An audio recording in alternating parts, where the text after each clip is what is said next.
BNP কেন্দ্রীয় কমিটির সম্মানিত সদস্য জনাব ভিপি সাইফুল ইসলাম আমাদের আজকে প্রধান অতিথি হিসেবে আসলে অলঙ্কিত করেছে।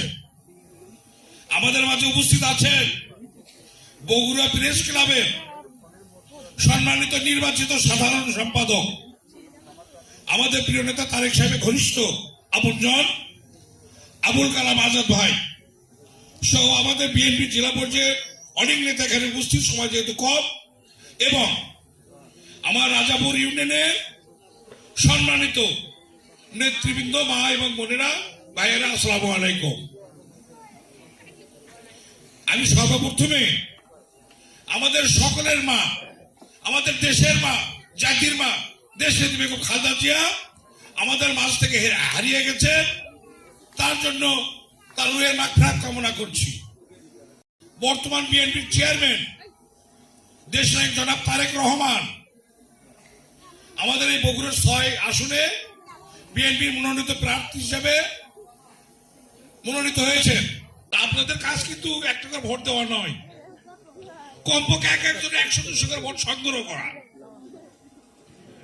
এটা কিন্তু আপনার যেমন সম্মান, বগুড়াবাসীর সম্মান, সারা দেশের সম্মান। কারণ আপনার একটা ধানের শীষে ভোট দিয়ে আমাদের এমপি নির্বাচিত হবে বিএনপির চেয়ারম্যান, যিনি বিএনপির বর্তমান চেয়ারম্যান, উনি আপনার আমার ভোটে নির্বাচিত এমপি হবেন।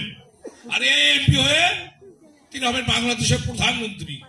এর যার করবেন কিছু আছে যে অন্যান্য এলাকার ভোটাররা বলে যে আমরা এখানে সম্মানিত নেতা না হয়ে যদি বগুড়ার ভোটার হতে পারতাম তাহলে আমরা তারেক সাহেবকে ভোট দিতে পারতাম, আমাদের ভোটে উনি প্রধানমন্ত্রী হতো। এই জিনিসটা শুধু মনে রাখতে হবে। আমাদের মধ্যে অনেক গ্যাপ থাকতে পারে, অনেক ভুল বুঝাবুঝি থাকতে পারে, অনেক এসব ভুলে যেতে হবে। ভোট পর্যন্ত নির্বাচন আসলে আমরা এটা বসে সমাধান করবো। আজকের এই নির্বাচন সংক্রান্ত যাবতীয় পরামর্শ সভা, দিক নির্দেশনামূলক বক্তব্য রাখবেন আমাদের প্রধান অতিথি। এখানে আমাদের কথা বলার কোনো সুযোগ নেই, আসলে কথা বলা উচিত নয়। এই বলে সবাইকে ধন্যবাদ জানিয়ে